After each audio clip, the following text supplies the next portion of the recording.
Fils et du Saint-Esprit. Amen. Je vous salue Marie, pleine de grâce, le Seigneur est avec vous. Vous êtes bénie entre toutes les femmes, et Jésus, le fruit de vos entrailles, est béni. Sainte Marie, Mère de Dieu, priez pour nous pauvres pécheurs, maintenant et à l'heure de notre mort. Amen. Notre-Dame de la sagesse et de la paix, priez pour nous. Notre Père Saint Jean, priez pour nous.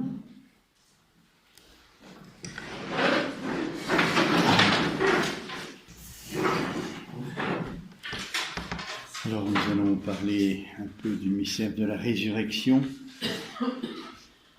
et les textes de l'Écriture qui nous sont donnés aujourd'hui et durant toute la semaine de l'octave de Pâques, ce sont des textes qui regardent les apparitions du ressuscité.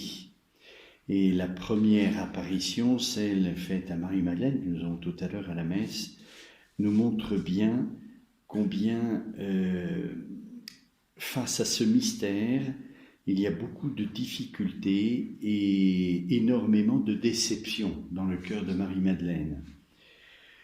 Alors on va commencer par vous décevoir en faisant quelques petites remarques sur le mystère de la résurrection.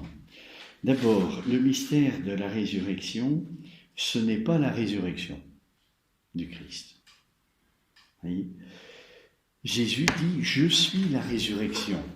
Donc le mystère de la résurrection n'est pas la résurrection du Christ, mais c'est le Christ lui-même, c'est sa personne. « Je suis » le Christ indique c'est sa personne quand il dit « je suis ». Vous voyez ? C'est le nom de Dieu. Donc « Je suis la résurrection », c'est le mystère du Christ. La résurrection du Christ, le fait qu'il soit relevé d'entre les morts, c'est une manifestation visible et sensible du mystère qui est beaucoup plus profond. Vous voyez, si on veut contempler le mystère, eh bien, il faut contempler non pas le fait que le Christ soit ressuscité, mais il faut aller plus loin, il faut regarder la personne du Christ. Qu'est-ce que ça veut dire qu'il est la résurrection ? Vous voyez, le fait que Jésus se relève d'entre les morts de façon si étonnante et glorieuse, eh bien, c'est pas le cœur du mystère. Le cœur du mystère, c'est la personne de Jésus. Je suis la résurrection. Alors, ça veut dire quoi ? Eh bien, c'est la personne de Jésus qui est le Verbe fait chair, mais quand je dis le Verbe fait chair, je regarde la personne du Christ quasi métaphysiquement, c'est l'être. C'est pas juste de dire ça, mais c'est comme c'était l'être. Là, la résurrection, c'est la vie. On passage de la mort à la vie. Vous voyez, ce n'est plus le Verbe fait chair, mais c'est le Verbe de vie, comme dit saint Jean dans la première épître, qui est substantiel et infini, capable de redonner vie à un cadavre. C'est ça. C'est pourquoi Jésus peut dire « Je suis la résurrection » parce que rien que le fait d'être le Verbe fait chair, il est la résurrection. C'est-à-dire le Verbe de vie, la vitalité du Verbe, peut être source de vie même pour un cadavre. Donc « Je suis la résurrection », c'est ça. Du reste, si personne n'a été témoin de la résurrection de Christ, c'est pas par hasard.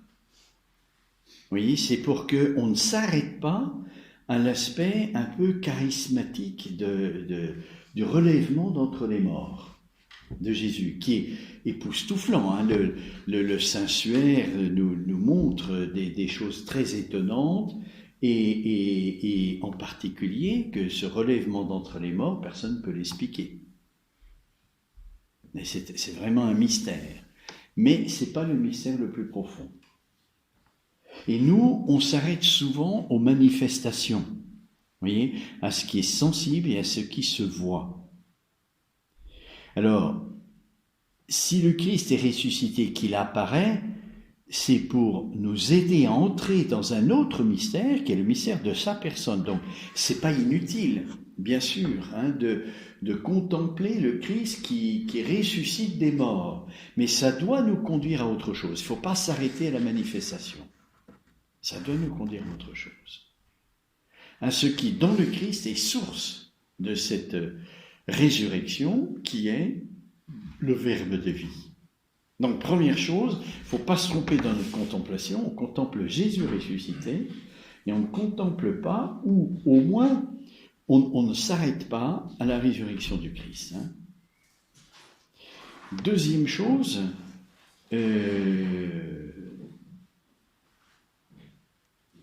la deuxième chose, c'est que la manière dont le Christ est ressuscité des morts, elle est glorieuse. Jésus apparaît 11, toute porte fermée, il se trouve près du tombeau, mais il dit à Marie-Madeleine, je vais me trouver en Galilée, voilà, va dire à mes disciples d'aller là-bas. Enfin, des choses un peu extraordinaires qui montrent qu'il n'est plus de ce monde. Alors ça, ce n'est pas l'aspect glorieux du Christ. L'aspect glorieux du Christ, c'est quoi? C'est ce qui nous est donné dans l'Apocalypse. C'est la seule vision du Christ en gloire qu'on a. Quand le Christ est ressuscité, c'est un peu comme la résurrection par rapport au mystère de la résurrection. Le fait que Jésus se réveille des morts est une manifestation d'un mystère beaucoup plus profond. Eh bien, tous les aspects extraordinaires de la présence du Christ sont une manifestation de quelque chose qui est beaucoup plus profond, qui est la gloire du Christ au ciel. Et la gloire du Christ au ciel, il n'y a que l'Apocalypse qui nous la donne, elle est liée à son sacerdoce. C'est le Christ grand prêtre dans la gloire qui nous est manifesté. Parce que c'est lié au mystère de la croix, qui est l'acte sacerdotal par excellence. Donc, tout à l'heure, je vous disais que j'allais créer des déceptions, puisque c'est le jour de la déception de Marie-Madeleine. Voilà, on ne se trompe pas de mystère quand on le contemple. Et puis, la gloire du Christ, elle est au ciel. Elle n'est pas manifestée sur la terre, sauf quelques petits aspects un peu sensible. Alors nous allons essayer d'entrer dans cette première apparition faite, ça c'était un petit peu les préambules, dans la première apparition de Jésus à Marie-Madeleine, qu'on va retrouver à la messe dans l'Évangile. Donc ça se trouve dans l'Évangile de Saint Jean, chapitre 20. Le premier jour de la semaine, Marie la Magdaléenne vient au tombeau le matin, alors qu'il faisait encore sombre, et elle aperçoit la pierre enlevée du tombeau. Elle court donc et vient vers Simon-Pierre et l'autre disciple, celui que Jésus aimait, et elle leur dit, « On a enlevé le Seigneur du tombeau et nous ne savons où on l'a mis. » Pierre sortit donc ainsi que l'autre disciple. Ils venaient au tombeau, tous deux couraient ensemble, mais l'autre disciple courut en avant plus vite que Pierre et vint le premier au tombeau. Se penchant, il aperçoit les bandelettes posées là, pourtant il n'entra pas. Vient donc aussi Simon-Pierre qui le suivait, et il entra dans le tombeau. Il voit les bandelettes posées là, ainsi que le suaire qui était sur sa tête, non pas posé avec les bandelettes, mais roulé à part dans un autre endroit. Alors donc entra aussi l'autre disciple qui était venu le premier au tombeau. Il vit et il crut. Car il n'avait pas encore compris l'Écriture selon laquelle il devait ressusciter d'entre les morts. Les disciples s'en allèrent donc de nouveau chez eux. Marie se tenait près du tombeau, dehors, tout en pleurs. Donc, comme elle pleurait, elle se pencha vers le tombeau. Et elle voit deux anges en blanc assis où avait été placé le corps de Jésus, l'un à la tête et l'autre aux pieds. Et ceux-ci lui disent, « Femme, pourquoi pleures-tu » Elle leur dit, « C'est qu'on a enlevé mon Seigneur et je ne sais pas où on l'a mis. » Ayant dit cela, elle se retourna en arrière et elle voit Jésus qui se tenait là, mais elle ne savait pas que c'était Jésus. Jésus lui dit, « Femme, pourquoi pleures-tu? Qui cherches-tu » Elle, pensant que c'était le jardinier, lui dit, « Seigneur, si c'est toi qui l'as emporté, dis-moi où tu l'as mis, et moi, j'irai, je l'enlèverai. Jésus lui dit, Marie. Se retournant, elle lui dit alors en hébreu, Rabouni, c'est-à-dire maître. Jésus lui dit, cesse de me toucher, car je ne suis pas encore monté vers le Père. Mais va-t'en vers mes frères et dis-leur, je monte vers mon Père et votre Père, vers mon Dieu et votre Dieu. Vient Marie la Magdalène qui annonce aux disciples, j'ai vu le Seigneur et voilà ce qu'il m'a dit. Voilà. Alors, la première chose qui nous est dit, le premier jour de la semaine, Marie la Magdalène vient au tombeau le matin alors qu'il faisait encore sombre. Si vous regardez les récits parallèles dans Matthieu, Marc et Luc, vous voyez une belle différence. C'est-à-dire que là, elle est toute seule, alors que dans tous les autres évangiles, elle n'est pas seule. Elle est soit avec une autre Marie, avec Salomé, elles sont 2 ou 3 ou même plus. Et là, elle est toute seule. Alors, c'est pas contradictoire, bien sûr, puisque l'auteur principal est le même, c'est l'Esprit Saint. Mais il y a quelque chose à comprendre. C'est que les deux, tout est vrai. C'est-à-dire, Marie-Madeleine a été un moment seule au tombeau, et puis elle est retournée au tombeau, vraisemblablement avec d'autres. Dans les autres évangiles, on sait que c'est dit, elles avaient acheté des aromates, les saintes femmes. Donc, elles voulaient faire une liturgie sur le corps de Jésus. Alors, première question, pourquoi ces saintes femmes n'ont pas mis la Vierge Marie dans le coup? Vous voyez? Alors, soit ils ont respecté son silence, sa douleur et sa... Voilà, ils n'ont pas voulu la déranger, soit Marie ne voulait pas.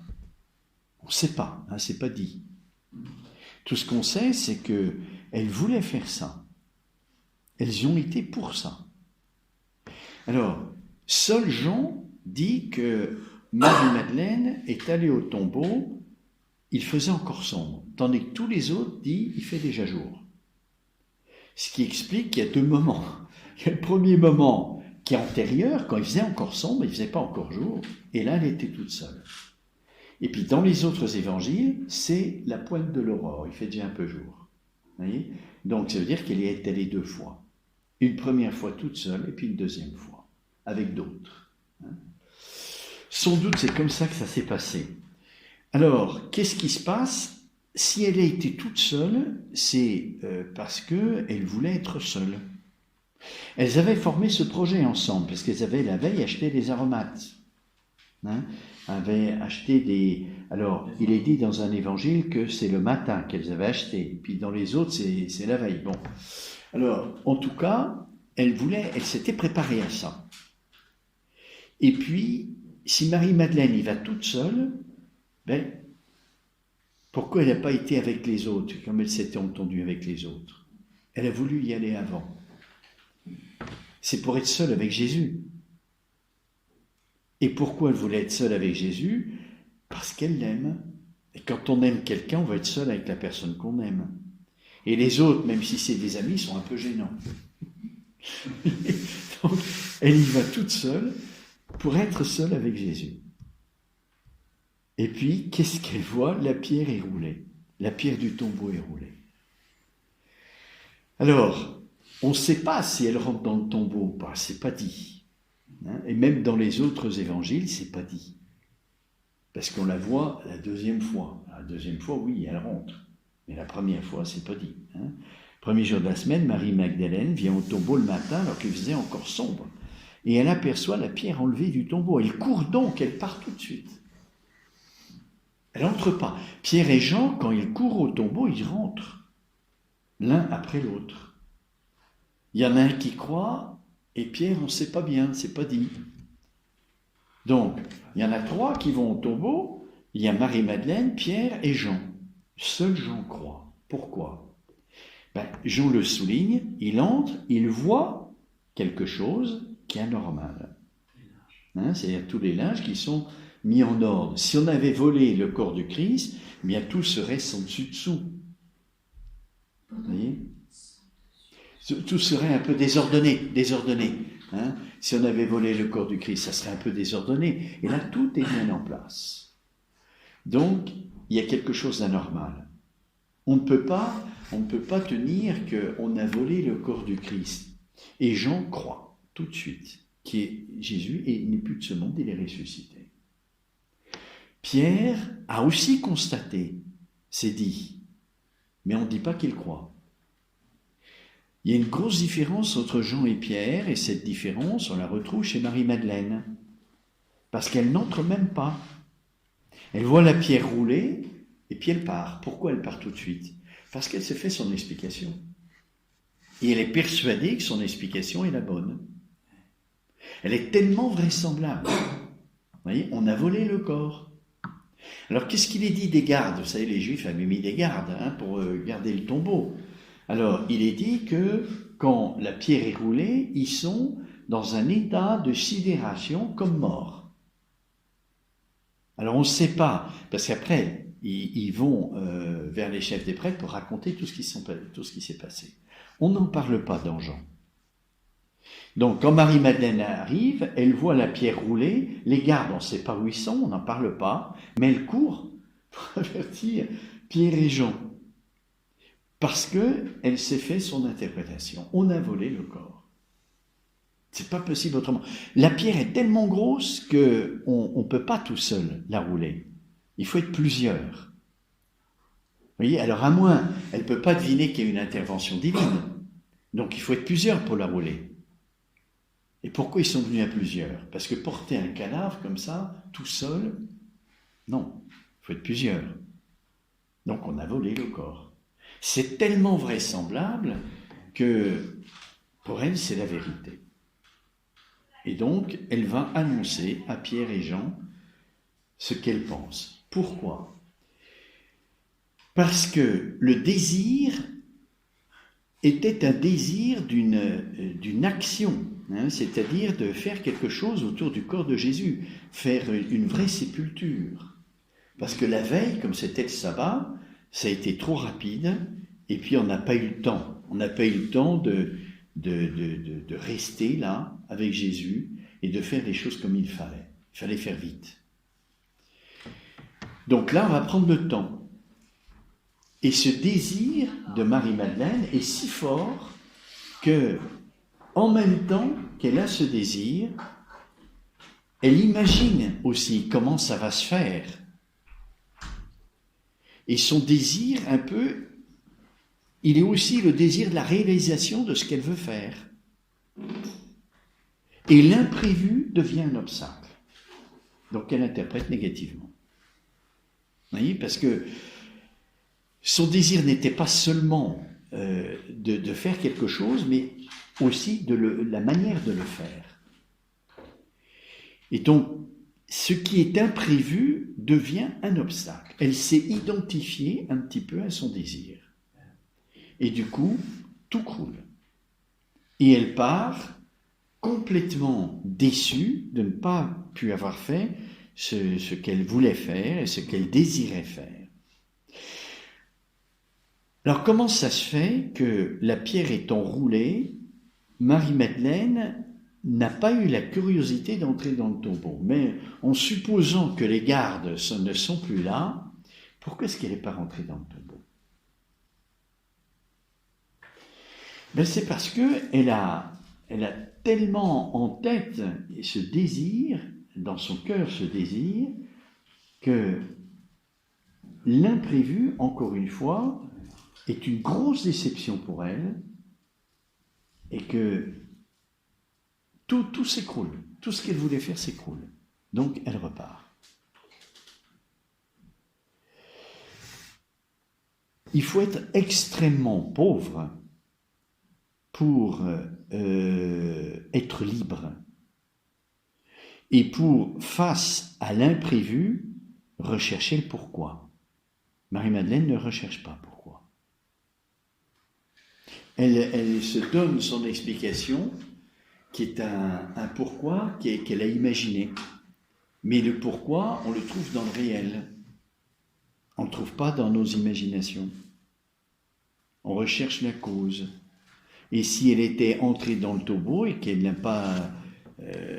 n'aurait pas découvert la cause, elle aurait été comme Pierre. Et puis si elle avait été éveillée, elle aurait été comme Jean. Mais elle repart. Elle repart parce qu'elle est prise par ça. Donc la première chose, c'est ça, c'est qu'elle est, elle est déçue dans son projet et elle ne peut pas aller jusqu'au bout. Donc elle court vers les disciples pour les avertir et leur donner son interprétation. On a volé le corps du Christ. On sait que lorsque Jésus va envoyer Marie-Madeleine à témoigner aux apôtres, les apôtres ne vont pas la croire. Donc quand elle dit ça, que font les apôtres? Ils courent au tombeau. Parce que son interprétation, vous voyez, si même quand Jésus l'envoie pour dire qu'il est ressuscité et que les apôtres ne la croient pas, alors là, je ne vois pas pourquoi ils la croiraient plus. Donc ils veulent vérifier. Donc ils courent au tombeau pour voir. Puis effectivement, ils voient que la pierre est roulée. Mais qu'est-ce qu'ils font? Ils vont voir. Qu'est-ce qui s'est passé? Ils rentrent dedans.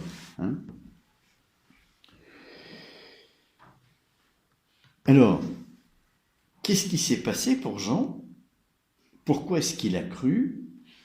Parce qu'il a vu.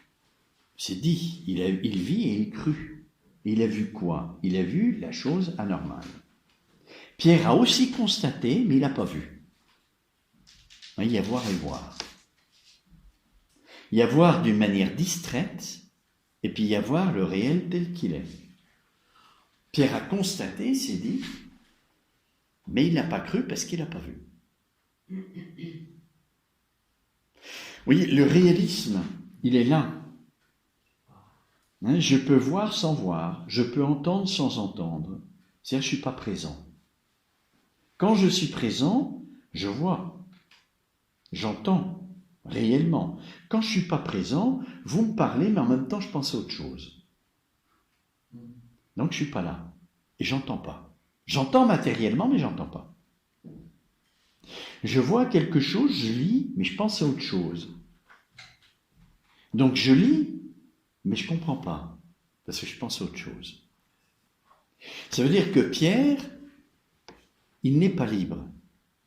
Il voit, mais il pense à autre chose, il est pris par autre chose. Jean, au contraire, il est libre. Il voit, et il voit réellement ce qui se passe. Il est présent. Ça, c'est le réalisme. Le réalisme, c'est de voir, et pas seulement d'être pris par autre chose pendant qu'on voit. Faire deux choses à la fois. Jean est là, et ça concourt à l'acte de foi. Le réalisme de la présence est indispensable pour rentrer dans la foi. Ça, c'est une clé pour nous. Je vous parlais hier de la philosophie. La philosophie, elle nous aide à être présent, à être éveillé, à être attentif au réel. Eh bien, grâce à cette disposition, ici, c'est net, Jean croit. Pourquoi? Parce que on croit à quoi? On croit en Dieu. Et Dieu, c'est la réalité. Il faut une grande présence pour être présent à la présence. Il faut être présent. Je ne peux pas être devant le Saint-Sacrement puis penser tout le temps à autre chose. C'est une lutte, c'est un combat pour rester présent à la présence et être dans la foi. Autrement, je ne suis plus dans la foi. J'y suis à moitié. Oui. Donc Jean, là, il a ce réalisme. Et pourquoi il a ce réalisme? Parce qu'il est déjà éduqué par la Vierge Marie. Il a été présent au pied de la croix. Et la croix l'a appauvri beaucoup, beaucoup, beaucoup, beaucoup. Et l'appauvrissement fait qu'on se libère de plein de choses. Parce que l'appauvrissement fait qu'on met l'essentiel sur l'essentiel. Et l'essentiel, c'est la réalité. c'est pas nos imaginations. Donc Jean est purifié par le mystère de la croix, appauvri complètement, et donc il est plus présent d'une certaine manière, parce que c'est une souffrance qui est vécue dans l'amour. Il y a des souffrances qui nous replient sur nous et qui nous mettent dans l'imaginaire, puis il y a des souffrances qui nous réveillent. Alors Jean, grâce au mystère de la croix et à la présence de la Vierge Marie, parce que vivre le mystère de la croix, s'il n'y avait pas eu la Vierge Marie, je ne suis pas sûr que Jean aurait pu le vivre comme il l'a vécu. Et il a suivi Marie, c'est ce que Jésus lui a demandé de faire. Vous voyez, quand Jésus a vécu son chemin de croix, mettez-vous à la place des apôtres. Qu'est-ce qu'ils auraient fait, les apôtres? Ils auraient tout fait pour aider Jésus à porter sa croix. Simon de Cyrène a été mobilisé. Il n'y a qu'un seul apôtre du reste, il y a Jean, seulement, parce que les autres, ils sont partis. Et Jean, pourquoi est-ce qu'il n'a pas aidé Jésus à porter sa croix? Pourquoi il n'a rien fait? Pourquoi on a mobilisé Simon de Cyrène? Parce que Jésus lui demande autre chose. Et il lui demande quoi? Il lui demande d'être près de Marie. Vous voyez, de l'accompagner, de la porter, et puis surtout, de vivre sa passion avec Marie. Alors, à la croix, c'est la même chose. Jean est avec Marie pour pouvoir vivre la croix à la suite de Marie. Pas d'une manière psychologique, mais d'une manière divine. Alors, Jean, donc, a vu et a cru, Pierre, non. Il a vu, il a constaté, mais il est pris par autre chose. Et par quoi il est pris?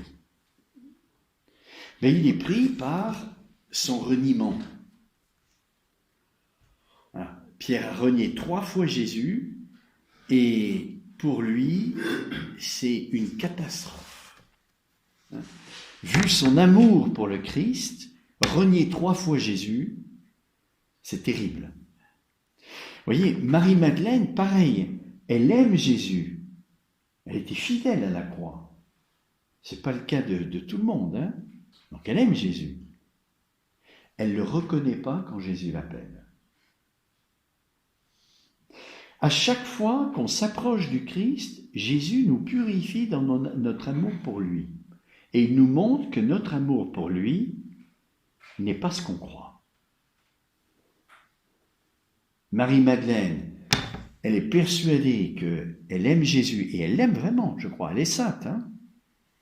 Pierre est persuadé d'aimer Jésus, il le dit à la scène, je te suivrai partout. Et puis il le renie 3 fois. Jean, on ne dit rien. On voit qu'à la scène, il fait un geste à l'égard de Jésus, un geste de tendresse. Il compatit. Et surtout, il aime Jésus pauvrement, c'est-à-dire il aime Jésus en le suivant profondément, en épousant son intention. Rappelez, Pierre n'a jamais accepté, quand Jésus annonce sa passion. Cela ne t'arrivera pas, passe derrière moi, Satan. Il aime Jésus, mais pas jusqu'à rejoindre son intention. Jean, oui. Il va plus loin dans l'amour de Jésus. Il épouse l'intention du Christ. Oui. Alors, il vit et il crut. En épousant l'intention du Christ, il peut être plus mu par l'Esprit Saint. Parce qu'il est uni déjà à Jésus. Et l'Esprit Saint peut le mouvoir dans la foi, lui faire comprendre qu'est-ce qui s'est passé. Et d'ailleurs, c'est dit ici, il n'avait pas encore compris l'Écriture selon laquelle il devait ressusciter d'entre les morts. Jean est mu par l'Esprit Saint parce qu'il coopère avec son intelligence, il voit réellement, et parce qu'il est uni à Jésus profondément. Pierre, il est pris par la culpabilité. Il ne se pardonne pas d'avoir trahi 3 fois Jésus. Et c'est pour ça qu'on voit toujours Pierre et Jean ensemble. Parce que comme Pierre est dans la culpabilité, il va auprès de celui qui a été fidèle. Il va auprès de Jean, tout le temps. Et ils sont toujours ensemble, après la mort de Christ. On les voit toujours ensemble. Et même quand Jésus ressuscité apparaît, il y a ce petit dialogue de Pierre et de Jean, dans la pêche miraculeuse. Parce que je crois que Jean, épousant l'intention du Christ profondément, et Jésus a choisi Pierre pour être la tête, et il connaît Pierre, il voit bien, puisqu'il l'a accompagné. Jean a assisté au triple reniement de Pierre. Il a assisté, il était là. C'est lui-même qui l'a fait rentrer dans la cour du grand prêtre. Donc, quand Pierre a renié 3 fois, Jean comprend que Pierre il est complètement écroulé. Alors qu'est-ce qu'il fait? Comme Jésus l'a choisi, que Jean épouse les intentions du Christ jusqu'au bout, qu'est-ce qu'il fait? Mais il reste avec Pierre, pour être une consolation auprès de Pierre, pour lui montrer qu'il a le regard du Christ sur lui, qu'il ne le juge pas, qu'il est aimé, comme il est, comme Jésus l'aime. Il pourrait être une consolation auprès de Pierre, pour que Pierre arrive à sortir de ce sentiment de honte qu'il a et de remords tellement fort, ça lui prend tellement la tête qu'il ne voit plus. Il est pris par autre chose. Il voit sans voir. Et Marie-Madeleine, on peut dire la même chose. Elle a vu la pierre rouler, mais elle ne voit pas.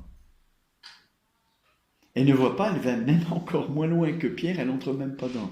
Enfin, c'est pas dit, mais on peut penser qu'elle n'entre pas, puisque après, elle, avec les autres femmes, elle entre, et puis il y a la révélation de l'ange. Donc, vous voyez, tout ça, si on regarde bien, c'est une question de pauvreté. Une question de pauvreté et d'amour. Et ça va ensemble. Quand on aime, on devient pauvre. Parce qu'on est relatif, donc on n'est pas premier, on est second. Et on devient pauvre. Et plus on aime, plus on est pauvre. Et ça libère l'intelligence, parce que la pauvreté fait qu'on met l'accent sur ce qui est essentiel. Et pas sur ce qui est secondaire. Mais la réalité par rapport à mes hypothèses, c'est plus essentiel que mes hypothèses, donc je les relativise. Et je leur donne le poids qu'elles ont, c'est pas grand-chose. Alors, le sépulcre a été voulu par Dieu en partie pour ça. Alors Marie n'a pas besoin de cette purification. Elle n'a pas besoin de cette purification. Les apôtres, oui. De ce moment de pauvreté. Alors, le fait que Marie ne soit pas avec les saintes femmes au sépulcre confirme Marie-Madeleine dans le fait que c'est fini, quoi. Il n'y a plus rien, il n'y a plus rien à espérer, il n'y a plus rien, voilà. Marie, au contraire, elle a vécu de cette parole de Jésus, qui est toujours vivante en elle. Luc le souligne de nombreuses fois, elle méditait ces paroles, elle les gardait dans son cœur. Je suis la résurrection. Vous voyez, Marie a touché directement le mystère. Tout à l'heure, au début, je vous ai rendu attentif sur le fait de la résurrection et le mystère de la résurrection. Marie, tout de suite, grâce à l'enseignement de Jésus, je suis la résurrection, elle est tout de suite liée au mystère. Donc elle n'a pas besoin du signe. Elle a plus. Vous voyez, pour nous, c'est un peu un bouleversement, parce que assister à une apparition du Christ, c'est merveilleux. Et on en a besoin, parce qu'on est des pauvres êtres humains. Mais Marie n'en a pas besoin, parce qu'elle adhère directement au mystère. Elle a beaucoup plus que les apparitions.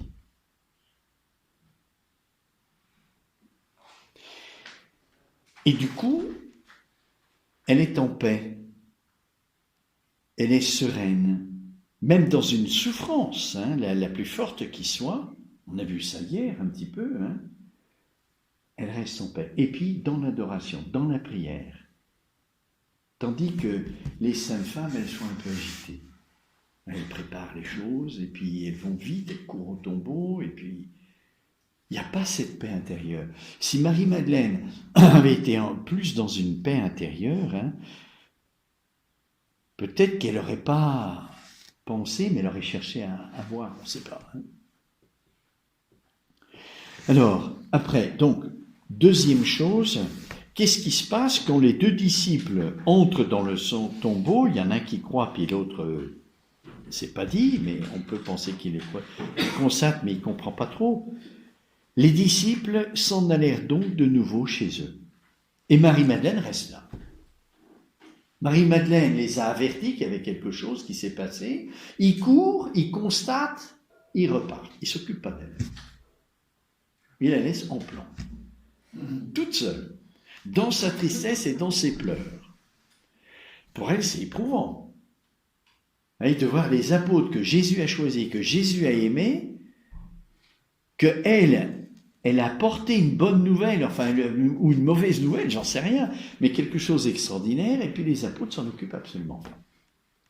Ils la laissent tomber. C'est quand même un peu rude pour elle, hein, alors qu'elle était à la croix. Elle était fidèle. Et les apôtres la laissent tomber. Marie se tenait près du tombeau dehors, tout en pleurs.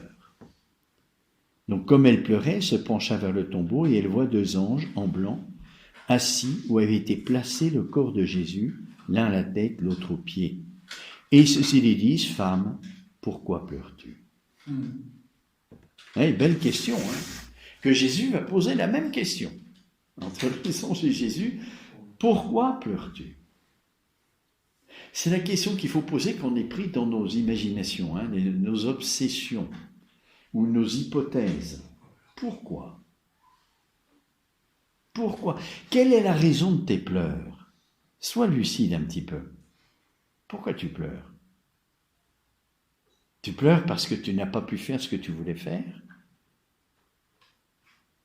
Ou pour autre chose ? Pourquoi pleures-tu ? Vous voyez, le réveil de l'intelligence, c'est chercher le pourquoi. Hein ? Femme, pourquoi pleure-t-il ? Elle leur dit, c'est qu'on a enlevé mon Seigneur et je ne sais où on l'a mis. On a enlevé le Seigneur et je ne sais où on l'a mis. Ayant dit cela, elle aurait pu interroger les deux anges. Je disais, mais vous qui êtes là, hein, qu'est-ce que vous avez vu ? Pourquoi le corps n'est plus là ? Elle ne les interroge pas. Parce qu'elle est prise par son zinzin intérieur, elle n'en sort pas. Vous voyez, les anges ont amorcé le dialogue avec elle, et au lieu de chercher, de les interroger, elle continue dans son... parce qu'elle est persuadée que c'est la vérité. Ouais. Ayant dit cela, elle se retourne en arrière et elle voit Jésus qui se tenait là, mais elle ne savait pas que c'était Jésus. Jésus lui dit, « Femme, pourquoi pleures-tu ? Qui cherches-tu » Même question avec une petite question subsidiaire, qui cherches-tu ? Elle, pensant que c'était le jardinier, lui dit, Seigneur, si c'est toi qui l'as emporté, dis-moi où tu l'as mis, moi je l'enlève. Toujours la même chose, elle n'en sort pas. Hein. Elle n'en sort pas, c'est toujours la même chose. Et Jésus lui dit, Marie. Alors là, elle se convertit. Elle s'est convertie la première fois quand Jésus l'a libérée de cette démon. Là, c'était la conversion profonde. Son cœur s'est tourné vers Jésus. Et elle se convertit de nouveau ici. Parce que elle doit atteindre Jésus au-delà des apparences. Elle doit atteindre la personne de Jésus, au-delà de sa manifestation. Sa manifestation, c'est le jardinier. Vous voyez, quelle pédagogie, hein ? Toucher le mystère, je suis la résurrection, au-delà de ce qui apparaît. Alors, quand Jésus l'appelle Marie, c'est un appel, c'est une attraction. Vous voyez ? Et cette attraction la fait sortir d'elle-même. Et elle se réveille, Rabouni. Elle sort de son imagination, de son interprétation, parce que Jésus l'appelle, en la tirant. et elle le reconnaît, Rabouni. Si c'est toi qui l'as emporté, dis-moi où tu l'as mis. Marie, Rabouni, c'est-à-dire maître. Jésus lui dit, cesse de me toucher, car je ne suis pas encore monté vers le Père, mais va-t'en vers moi. Elle se convertit, mais c'est pas encore ça. Hein. Elle fait ce qu'on faisait avant, quand on s'adressait au Seigneur. Vous vous rappelez, la mère des fils de Zébédée, qu'est-ce qu'elle fait? Elle se prosterne. Marie, la sœur de Lazare, qu'est-ce qu'elle fait? Elle parfume les pieds de Jésus et elle les embrasse et puis elle les essuie avec ses cheveux. L'attitude normale vis-à-vis de Jésus, c'est prosterner et lui baiser les pieds. Et Jésus lui dit non, c'est autre chose maintenant. Cesse de me toucher. Vous voyez, il ne lui recommande pas de ne plus avoir cette dévotion, enfin ce respect à son égard. C'est pas ça. Mais il faut qu'elle redécouvre autre chose en Jésus. Pas celui qui était sur la terre. C'est le même, mais on se rapporte différemment. On se rapporte différemment à lui, la piété a changé. Il y a quelque chose dans la piété qui a changé. Et qu'est-ce qui a changé? C'est que l'amour a tout repris. Le mystère de la résurrection, c'est ça. Donc le rapport filial à l'égard de Jésus a changé parce que la piété a changé. L'amour a tout pris. Ça veut dire quoi? Ça veut dire que l'amour étant extatique, tout ce qui est trop subjectif dans la piété filiale doit être abandonné pour garder seulement l'aspect plus spirituel. Non pas nier, mais assumer d'une autre manière. Vous voyez, il y a quelque chose dans la piété filiale qui est changé parce que le mystère du Christ, c'est l'amour qui prend possession de toute la nature humaine, y compris la sensibilité. Oui, quand on reçoit la grâce, elle est dans l'essence de l'âme. Et le temps qu'elle prenne possession de la sensibilité, c'est l'enracinement de la grâce en nous. Dans la résurrection, tout est pris d'un seul coup, par l'amour. Et c'est la grâce que nous avons, la grâce du Christ ressuscité. Donc on est aidé dans ce rapport filial d'une manière nouvelle pour se rapporter au Christ d'une nouvelle manière, par l'amour. Hein? Il y a un rapport de la sensibilité au Christ qui est changé, qui est tout nouveau, parce que l'amour est capable d'assumer ça d'une manière nouvelle. Bon, on va s'arrêter et puis nous avons la messe dans un peu de temps.